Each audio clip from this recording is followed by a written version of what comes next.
You're watching part 2 of Infinity's 4-part series on how to build a custom entry door. In part 1, we milled all our material to dimension, ready for joinery. In part 2, we're going to cut all the joinery for our door using an Infinity rail and style router bit for interior and exterior doors, as well as raise the panels and cut our extended tenons and corresponding mortises. With all of our material cut to size, the next step is to rough out our tenons in all of our rails. To do this, we're at the table saw and we're using an Infinity 8-inch Dado blade set up to produce our rough tenons. Flipping our rail ensures that the tenon will be perfectly centered in our workpiece.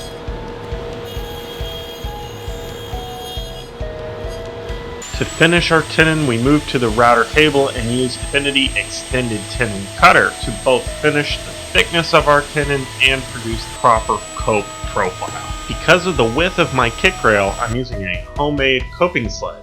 The next step is to install the style cutter in the router table and use it to make the groove to accept our panels in all of our rails and styles. This also creates the profile cut that matches the cope cut on the ends of our rails.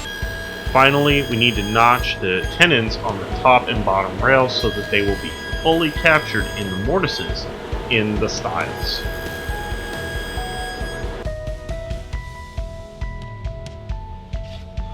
With our tenons complete, we can use the rails to mark the locations of our mortises on the styles themselves. Now I head to the drill press and use a brad point drill bit to hog away the majority of the waste for my mortises. Then it's back to the bench with a chisel to chop away the remainder of the waste and prepare the sides of our mortise for a nice snug fit for our tenons. Be sure to test fit your tenons as you go to ensure a nice snug fit and also that your rails stay square to your styles.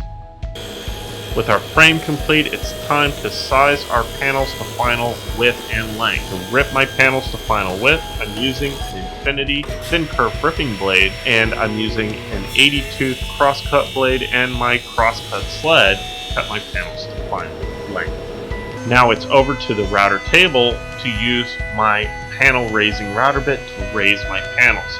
I want to make multiple passes, raising the bit a little bit at a time and checking my tenon thickness as I go. I want to raise my panels until my panel is a nice snug fit in the groove in my rails and styles. Be sure to stay tuned for part 3 where we do our final assembly on our door and prepare it for hardware and our insulated glass unit we're using as our window. Be sure to check out our accompanying blog to this video series where you can find great tips and tricks that we use to build our door.